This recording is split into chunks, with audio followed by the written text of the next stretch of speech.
Campak kembali menyebar di Indonesia. Kenali gejala awalnya sebelum terlambat. Bayangkan seorang anak yang awalnya hanya mengalami demam ringan dan pilek.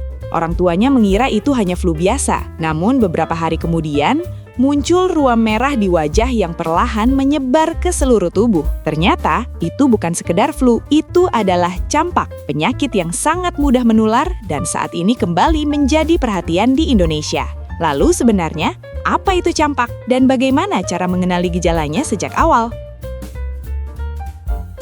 Apa itu campak? Campak adalah penyakit infeksi yang disebabkan oleh virus yang sangat mudah menyebar dari satu orang ke orang lain. Virus ini menular melalui udara, ketika seseorang yang terinfeksi batuk, bersin, atau bahkan saat berbicara. Yang mengejutkan, virus campak bisa bertahan di udara selama beberapa waktu, sehingga orang lain yang berada di ruangan yang sama juga bisa tertular.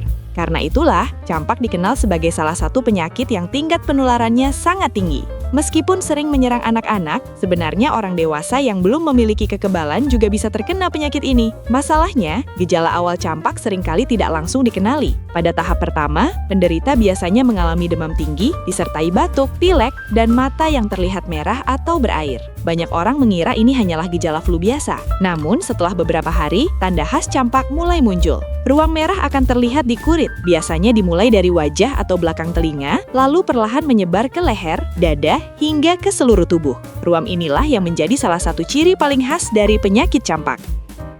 Kenapa campak tidak boleh diremehkan? Sebagian orang mungkin menganggap campak sebagai penyakit yang biasa saja. Padahal dalam beberapa kasus, campak bisa menyebabkan komplikasi yang cukup serius. Infeksi ini dapat memicu masalah lain seperti infeksi telinga, diare berat, hingga radang paru-paru. Bahkan dalam kasus yang jarang tetapi berbahaya, campak juga bisa menyebabkan radang otak. Risiko komplikasi biasanya lebih tinggi pada anak kecil, orang dengan sistem kekebalan tubuh yang lemah, serta mereka yang belum mendapatkan vaksin. Cara mencegah campak. Kabar baiknya, campak sebenarnya dapat dicegah. Salah satu cara paling efektif untuk melindungi diri dari penyakit ini adalah melalui vaksinasi. Vaksin membantu tubuh membentuk kekebalan sehingga risiko tertular virus campak bisa jauh lebih kecil. Selain itu, menjaga kebersihan, menghindari kontak dengan orang yang sedang sakit, dan segera memeriksakan diri ke tenaga medis jika muncul gejala juga sangat penting. Karena semakin cepat penyakit ini dikenali, semakin besar pula peluang untuk mencegah penyebaran kepada orang lain. Campak mungkin terlihat seperti penyakit sederhana, tetapi dampaknya bisa cukup serius jika tidak diwaspadai. Karena itu, mengenali gejala sejak awal dan melakukan pencegahan adalah langkah penting untuk melindungi diri sendiri dan orang-orang di sekitar kita.